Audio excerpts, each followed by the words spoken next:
Hi, members of the UND campus community. It's great to have you with us for this bi-weekly video. And we're here in the School of Medicine and Health Sciences, actually right outside the Center for Rural Health. And I have with me Dr. Jacob Warren. Jacob, it's good to see you. Oh, thank you for having me. I really appreciate it. Yeah, absolutely. And today we're going to talk about a little bit about yourself, but also about the Center for Rural Health. And exciting to share the story with the rest of the campus. Great, great. Awesome. So let's begin with you. Tell us a little bit about yourself and how you ended up here at UND. Sure. Well, I'm a behavioral epidemiologist by training, but I focused my whole career on rural health research, particularly in how we partner with rural communities to find solutions to their self-identified problems. So we're not coming in from the outside saying what to do. They tell us what they need and we help. And also a lot of work in rural health policy. So I've led 3 different rural health centers and institutes in a couple different states, Wyoming and Georgia, and this opportunity came across and I couldn't believe it. This is the premier center for rural health, as you know, in the nation, and to have the opportunity to come in and join this team of incredible people and work in the state is just so exciting. So I'm so glad to be here. All right, and for anyone who has been asleep for the last 5 years, what does an epidemiologist do? Yeah, right. So we study the cause and prevention of diseases, and in the behavioral space I work in, it's looking beyond the infectious and how we can work with people to improve their health directly. And epidemiologists, of course, during the COVID pandemic were front and center on a lot of the news reports. They certainly were. Absolutely. Okay, so now you've been here now since, well, in the position since December, on campus for the last couple months now. Couple months. And give us your impressions of UND and also the School of Medicine and Health Sciences. It's been wonderful. Everyone's so welcoming. The energy that I felt when I came to interview, sometimes you always wonder when you come back, is it going to be like that? And it's been even better. The staff is incredible. The faculty we have are just so dedicated to the work they're doing.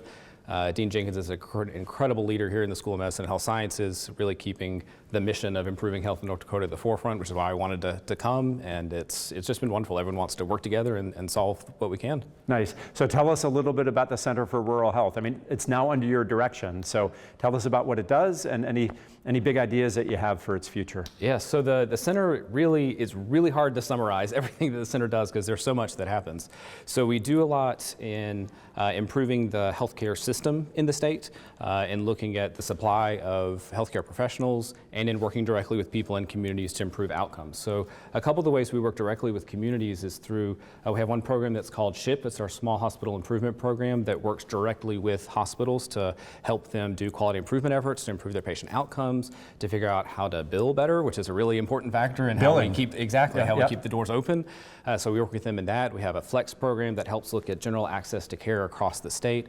And so those are just some of the ways that we work in that area. We're also designated as the State Office of Rural Health for North Dakota. There's a State Office of Rural Health in every state, but we were one of the first in the country 45 years ago to get started. 45, wow. 45, so rich history. It's been here a long time doing just incredible work, and it keeps going. So tell us about the federal role, because I think we have a specific responsibility to the federal government as well. Yes, so we house several federal centers here in the Center for Rural Health. One is our National Resource Center on Native American Aging, where we work with hundreds of tribes to help identify the needs of their elders and help them create plans for what they can do to improve those outcomes for them. We also house the Rural Health Information Hub, which is the official federal clearinghouse for all rural health information. And actually, I used the resources of RHI Hub for decades before I ever came to UND. Nice. That's how big it is. It's everywhere. Then we also house the Rural Health Research Gateway, which houses all federally funded rural health research through the Health Resource and Service Administration. So it's really, if you need something rural for North Dakota or for the country, come to us. Here it is. Here it is. Right. Let's turn our attention back to the state of North Dakota and specifically to the workforce. And so the center certainly is looking at ways to improve the state's workforce with respect to rural health. Absolutely. So, we're excited to support the research and community engagement mission of the School of Medicine and Health Sciences, but also this very important education and training mission to make sure we have providers out in the state. So one of the programs that we have there is our Area Health Education Center, which is also called AHEC. So we're the program offices. We have a regional office in Western North Dakota, one in Eastern North Dakota. And what it does is its mission is to get more providers into rural North Dakota. So it provides stipends to students who are going out for rural clinical rotations so that they can actually afford to go out and learn how to practice in rural areas, which is so important as we want to get them back into rural to practice. We also have a scholars program that teaches them to be leaders in their communities, which is going to be part of their role when they're their providers, and we support actually 10 different health professions fields through those programs. Nice. Another one is HOSA, which is a high school-based program where we actually have 28 chapters of HOSA across North Dakota with almost 900 students that are in that because they want to get support in going on into health professions careers. And I just learned today that HOSA has high school chapters as well, right? So Yes, it's a way yes. to connect our high school preparation with people coming to college too. Absolutely. Yeah.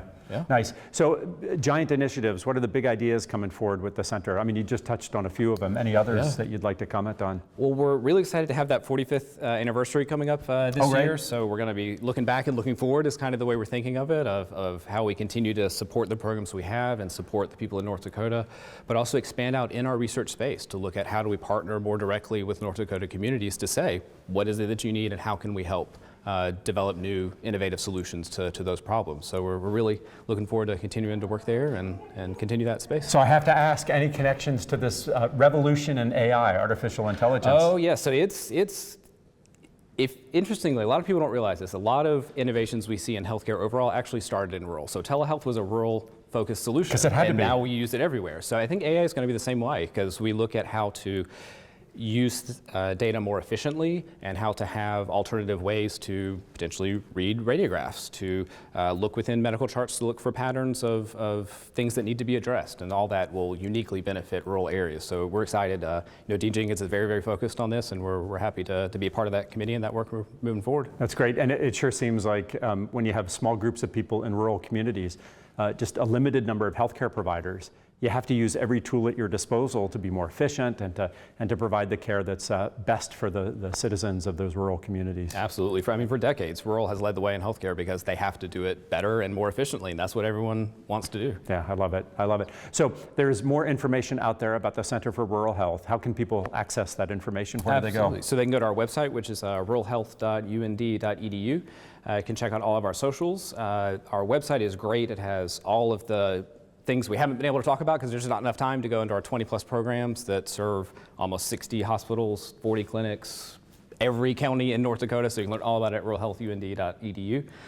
Or if you can't find it there, jacob.c.warren@und.edu. Feel free to email me anytime. Is there another Jacob Warren on campus? I don't know. Well, there must be. There must be if we had to so put your middle initial in. Don't leave out the C. Don't forget the C.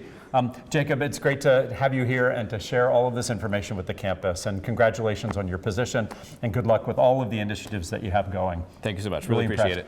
And to all of you, this is the time of year where we celebrate the achievement of our students and all the support that our faculty and staff have given them, because it's commencement time. And so by the time this video airs, we will have celebrated the graduation ceremonies for the School of Medicine and Health Sciences, for the physicians, for the School of Law, and then coming up is our commencement ceremonies for all of our graduate students and our undergraduates. So it's a time of celebration. It's a time to honor each and every one of you. Congratulations to those who are graduating, and to the rest, we'll see you soon.